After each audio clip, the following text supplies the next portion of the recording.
Hey there, it's Dr. Justin Marchegiani, and today's video is going to be on how to get adequate amounts of vitamin D. I did a previous video on some of the unknown benefits of vitamin D outside of the conventional benefits. We'll kind of review that, but if you want to get more info on that, watch that video. I'll put a link up where you can click to get access to that. But again, how to get vitamin D. So first, vitamin D is actually, we call it a vitamin, but it's really a hormone. The sun actually shines down on us, and the UVB radiation hits our skin, right? And there's pre-cholesterol in the skin. Our body then makes vitamin D3 through the synthesis of the sun hitting the skin, and that vitamin D3 passes through the liver, and that D3 is then converted into 25-hydroxy-D. And this is what's typically being measured on lab tests, and we'll go in down at the bottom on lab testing specifically. So that 25-hydroxy-D actually has the ability to bind into receptor sites all around the body. That's kind of the cool thing with vitamin D.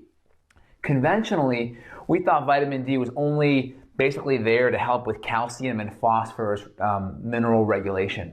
So for instance, you see pictures back in the early 1900s and such, you're going to see kids with rickets, with the big bow-leggeds. That's because they had low vitamin D. They had inability to mineralize their bones properly because calcium and phosphorus is highly regulated by vitamin D levels.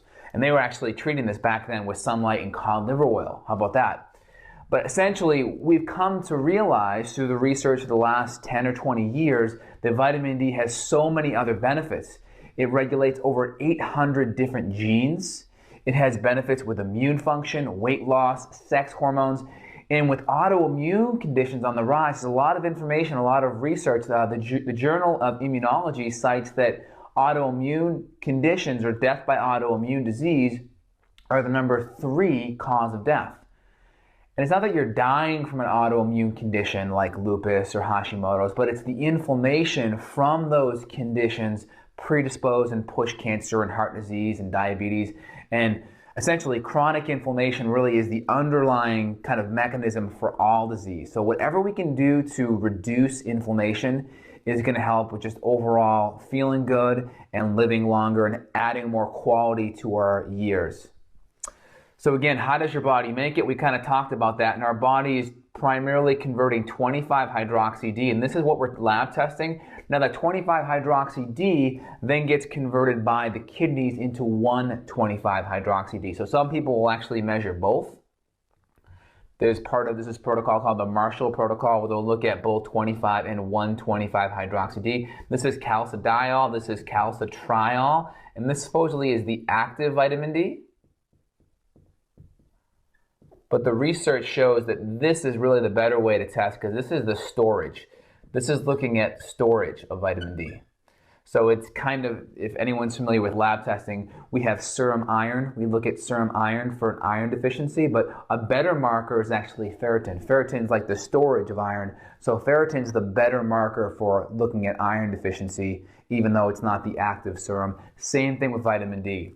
The vitamin 25-hydroxy-D is like ferritin is to iron diagnosis.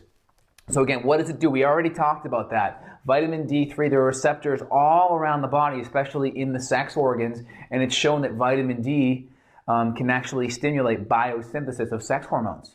And we know these sex hormones, testosterone has a huge bit to do with mood and muscle growth, and we know estrogen in females, which vitamin D is shown to help with biosynthesis of, can actually improve neurotransmitter function because it helps with the reuptake of dopamine and GABA and serotonin, which can allow us to feel better and to feel more relaxed. So again, lots of benefits outside of the norms. Also weight loss. My last video, I go more into this, but it's shown to help with insulin, making our body more sensitive to insulin, and also lowering inflammation. That kind of dovetails with everything else.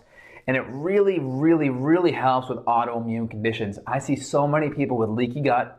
Leaky gut's kind of like the paramount, the first domino of autoimmune disease. When we have leaky gut, we're predisposed to Hashimoto's, which is just autoimmune of the thyroid, type 1 diabetes, various neurological brain diseases, MS, Parkinson's, also intestinal diseases such as Crohn's and ulcerative colitis and celiac disease. So lots of autoimmune conditions.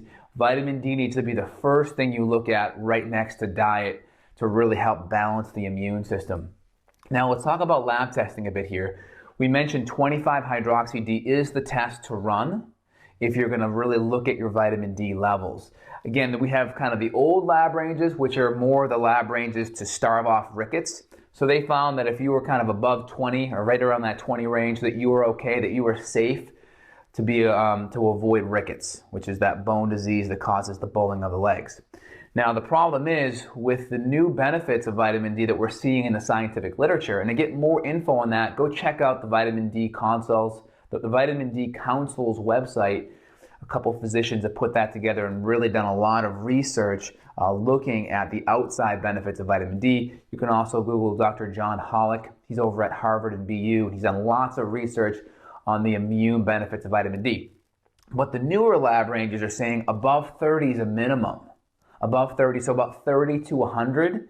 I keep mine at about 50 or 60. And if you have an autoimmune condition, keep it even higher. Keep it closer to the 100 side. So I have an autoimmune thyroid condition, so I'm keeping mine around 60-ish in that upper range. So really important, vitamin D and its immune benefits, its natural antibacterial benefits because it produces an antibacterial enzyme called cathelicidin, which helps lower bacterial levels. So the newer range is 30 to 100, and again, keep it up closer to 100 if you have an autoimmune disease. Now let's talk about vitamin D supplementation. So first off, optimal vitamin D is going to be made by the sun. We make so many other precursor hormones from sunlight hitting our skin outside of just D3. So sunlight's optimal, but we just know, one, there's certain peoples at latitude in the world where they're just not going to be able to make vitamin D because they're up maybe in the northern region of the United States or other areas where the latitude maybe is above 36, 38, in the 40 range, for instance. So sunlight may not be optimal. Also, there's certain times of the year, ideally spring to fall, is where vitamin D is going to be optimal to make it. And based on where the Earth falls on the axis there, between 10 a.m. and 2 p.m. is optimal. So you have a small window between 10 a.m. and 2 p.m. and then a small time of the year. Again, if you're down south, if you're in California or in Austin, Texas, where I am, obviously there's more opportunity there, but people work, they're inside. So sometimes sunlight may not be optimal. And also, you got to expose yourself to the sun. So for myself, I had to go out wearing shorts and keep my shirt off, and I could get adequate vitamin D exposure. But if you're just going out with t-shirt and shorts, or maybe even shirt and a t-shirt and just long pants, you're not going to get enough skin exposure because it's the melanocytes of the skin. The vitamin D has to hit that. And if you're too covered up, you're not going to be able to make enough. So you really have to be going out there with the goal of sunbathing, or if you're a guy walking around in a bathing suit with a shirt off, or a woman in a bikini type of top, really exposing skin so you can make vitamin D. And for all practical purposes, that may not be right based on the time of the year or your work schedule. So supplementation may be the key for you. So we have vitamin D3 and vitamin D2. There's a lot of research done on this, but D3 is kind of animal-based vitamin D, and then D2 is kind of your synthetic plant-based vitamin D. Vitamin D3 is shown to absorb better.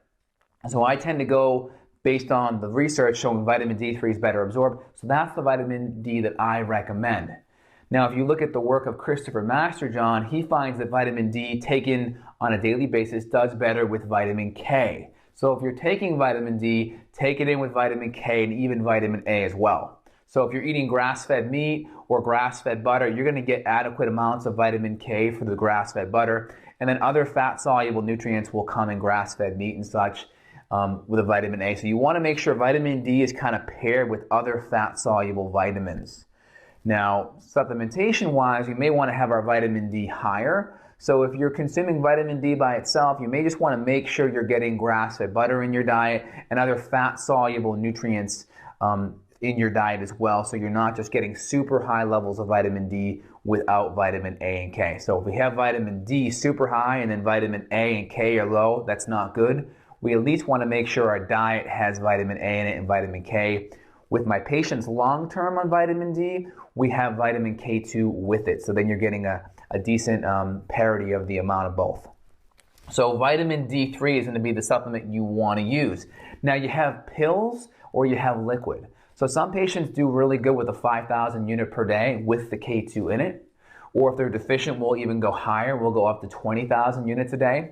Why 20? Well, because we know based on the scientific literature that just exposing your son, you're going to saturate yourself up to 20,000 units of vitamin D you can make naturally. And how do you know you've maxed it out? Just get to the point where your skin starts to look just a little bit pink. That means you're maxed out. You shouldn't be burnt, but just a little bit pink means you maxed out your vitamin D, and that'll be right around 20,000 units. Now here's the really important thing. Don't shower right after you get sun. You gotta wait at least an hour so that vitamin D3 precursor hormone that's on your skin absorbs into your bloodstream. So don't shower right after you get sunlight exposure. Give it an hour to absorb. And again, get the skin pink. That's really important. The darker your skin is, the longer time you have to be out in the sun. So if you have darker skin, you're African American descent or something of that nature, you're gonna need vitamin D supplementation big time. So really, really have to be careful of that. Darker your skin, make sure you're on vitamin D supplementation. So we have the capsules that I talked about, either 5,000 or 10,000 units.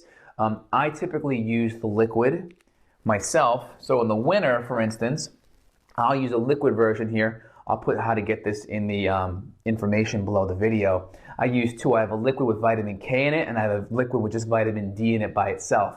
The vitamin D is better if I'm trying to get to a therapeutic amount.